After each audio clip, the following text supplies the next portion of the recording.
ըստ իմ տեղեկատվության բավականին դեպքեր են լինում, երբ որ անձին, այսինքն դատապարտյալին մերժում են պայմանական վաղաժամկետ սկզբունքով այսպես, բաժից ազատվելու դեպքերը շատ են լինում, դա կախված է նաև այն մեխանիզմից ըստ էության, որը կա, որովհետև մենք ասենք ունենք այն մեխանիզմը, որ պրոբացիայի ծառայությունը եւ քրեակատվական ծառայությունը իրանք տալիս են եզրակացություն եւ այնտեղ արդարադատության նախարարի հրաման կա, որ պետք է ուրեմն 28 միավորից բարձր լինի, դեռ սանդղակ կա որոշակի միավորների գումարման եւ եթե նրանց հանրագումարում 28-ից ավել է լինում, ապա ըստ էության դատապարտյալին կարող է տան դրական եզրակացություն։ Եթե դրանից ցածր է, դեպքում ուրեմն ըստ էության պետք է մերժեն եւ հաճախ ինչ-ինչ հանգամանքներից ելնելով, այդ թվում օբյեկտիվ նաեւ հանգամանքներից ելնելով,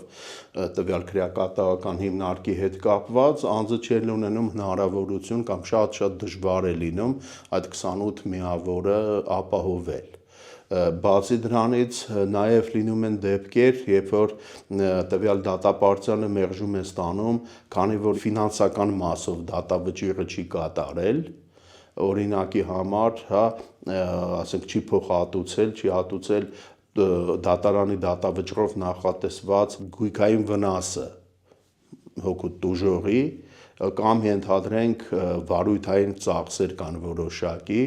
եւ տվյալ անձը այդ վարույթային ծախսը չի վճարել պետությանը եւ դա իհարկե մերժման հիմք է, որովհետեւ ասում են դու դատավճիռը չես կատարել, բայց դա կնում է նաեւ օբյեկտիվ բնույթ, որ մարդը, ասենք օրինակ, դատապարտյալը ինքը չի աշխատում, ենթադրենք, եւ իր ընտանիքի անդամներն էլ ի վիճակի չեն կամ ենթադրենք օտար երկրյա քաղաքացի է Հայաստանում պատիժ է կրում, այդտեղ ոչ ընտանիք ունի, ոչ ինչ-որ մերձավորներ ունեն, ինքը չի աշխատում, բնականաբար ինքը չունի այդ ֆինանսական միջոցները դա կատարելու համար։ Այստեղ նաև որքան ես հասկանում եմ նաև նախագծի տրամաբանությունը կարող է այն հանգամանքը, որ անձը ենթադրենք այդ իր ֆինանսական պարտավորությունները կատարում է, նաև հենց հիմք հանդիսանալ, որ ինքը պայմանական վաղաժամկետ ձևով ազատվի եւ այս պարագայում ամեն դեպքում փաստաբանը կարծում եմ պետք է իր պաշտպանյալին փորձի հորդորել, որ եթե կա հնարավորություն այդ ֆինանսական բոլոր պարտավորությունները դատավճռով նախատեսված կատարել, որ դա կատարվեն, հենց քանի որ դա հնարավորություն կտա տվյալ անձին պայմանական վաղաժամկետ եղանակով պատժից ազատվել։ Երկրորդը, ասենք, եթե կա օբյեկտիվ խոչընդոտ անձի համար այդ գումարները վճարելու առումով, այս պարագայում արդեն կարծում եմ, որ փաստաբանը պետք է դատարանին կարող է այսպես հիմնավորել, ցույց տալ, որ օբյեկտիվ հանգամանքներից ելնելով այս պահի հետ կապված չի կարող տվյալ անձը վճարումներ կատարել, բայց այսպես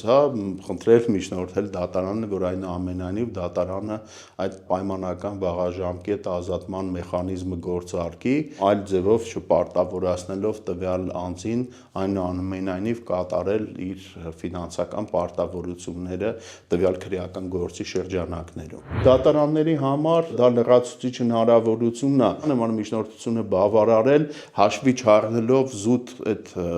գումարը չվճարելու հանգամանքը։ Այսինքն ամեն դեպքում հիմա էլի դատարանն է որոշելու, բայց եթե միջև ենթադրենք, այս փոփոխությունը դատարանը ամեն դեպքում պետք է հիմք ընդուներ եւ մերժեր ենթադրենք, կամ համապատասխան պատկան մարմինները ամեն դեպքում բացասական եզրակացություն տային զուտ նրա համար, որ անձը չի կատարել ուրեմն համապատասխան ֆինանսական իր վճարումները, իսկ այս դեպքում արդեն օրենսդրական փոփոխության ուժի մեջ մտնելուց հետո դատարանը ունի հնարավորություն ուշադրություն այդքան էլ չդարձնել, որ այս պահի դրությամբ չի կատարվել այդ վճարումը եւ ամեն դեպքում այդ պայմանական վաղաժամկետ ազատումը կիրառել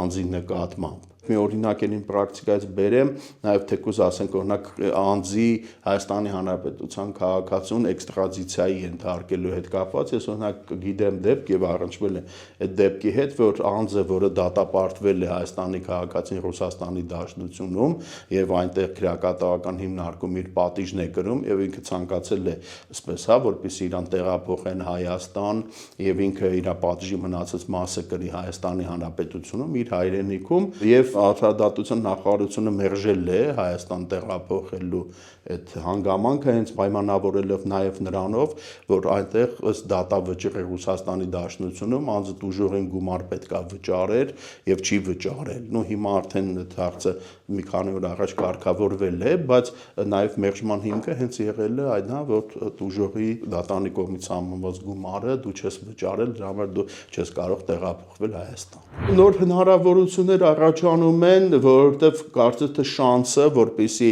ասենք քո պաշտպանյալի